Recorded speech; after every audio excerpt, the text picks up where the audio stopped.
We often broadly categorize acids and bases as being a strong acid or base, a weak acid or base, or a negligible acid or base. And in this video, we're going to talk about what that means in a little bit more detail.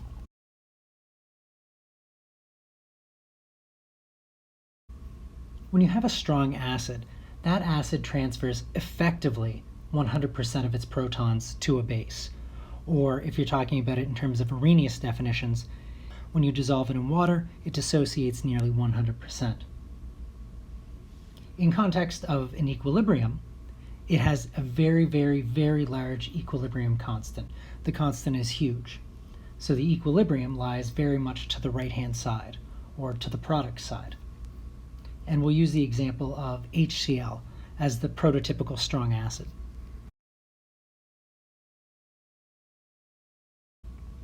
If you write the equilibrium for HCl dissolving into water and dissociating to make H plus and Cl minus, this is technically an equilibrium, but the equilibrium constant, the Ka for this acid, is enormous. So effectively all of that HCl is converted into ions, and almost none of the molecular acid is left over.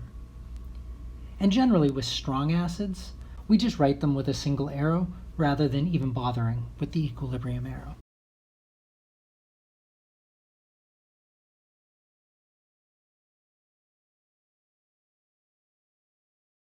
If you have a weak acid, it doesn't transfer all of its protons, or it only partially dissociates. And that means that at equilibrium, there are going to be appreciable amounts of the ions and of the molecular acid. So a very common example of this would be acetic acid.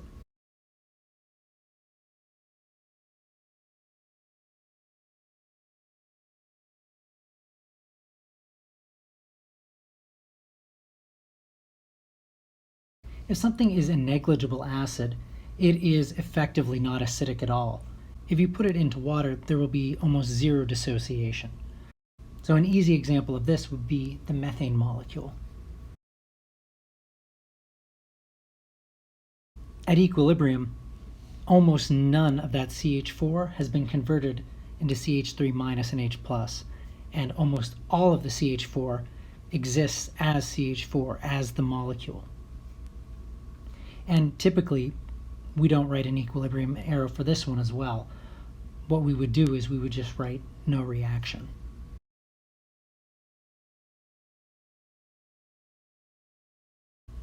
In general, you can predict the strength of an acid-base, conjugate acid, and conjugate base. And the way this works is the strength of an acid or base is going to be inversely proportional to the strength of its conjugate.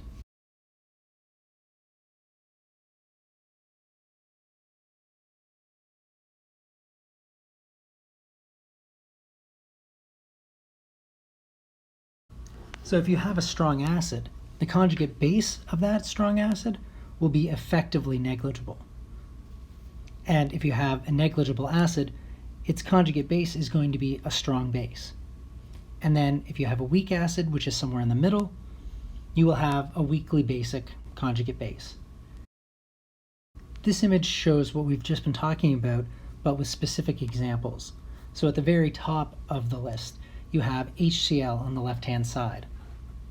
HCl is a very strong acid, and its conjugate base on the right-hand side is the chloride ion. And it is effectively not basic at all. It has negligible basicity. If you go all the way down to the bottom of the left-hand side, you have CH4, methane, which has negligible acidity. It's not an acid at all, really.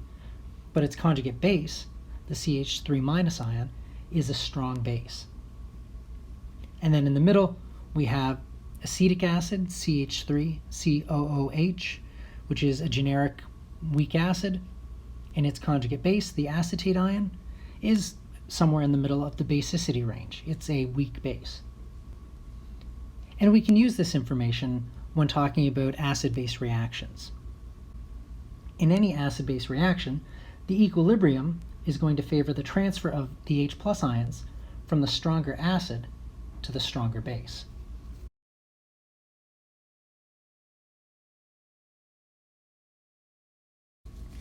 So what we can do is we can look at a couple of examples. And we'll start with acetic acid and water, the acetate ion, and the hydronium ion. So if you mix acetic acid with water, acetic acid is an acid, water can act as the base, and you can make the acetate ion and the hydronium ion. And the acetate ion can react with the hydronium ion, again a base with an acid, to produce water and acetic acid. So we have an equilibrium reaction, and we can decide, based on this table of acid and base strength, which side of the equilibrium is going to be favored.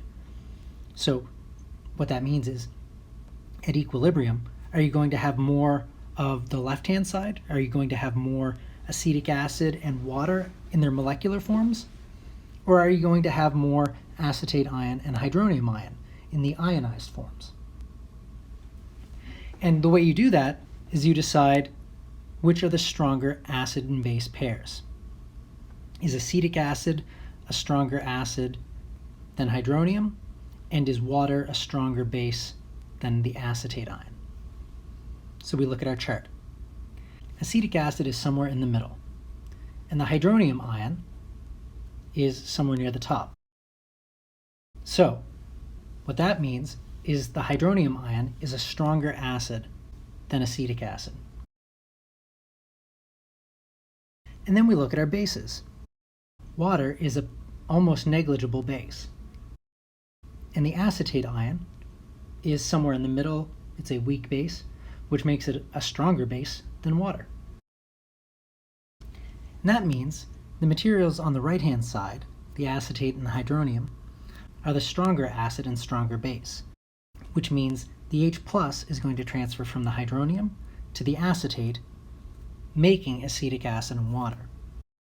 And that means when you run this reaction, at equilibrium, there's going to be more molecular acetic acid and water than there are acetate ion and hydronium ion.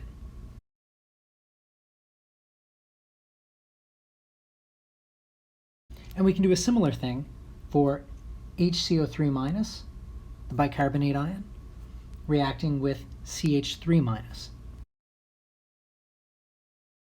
Again, we look for the stronger set of acids and bases.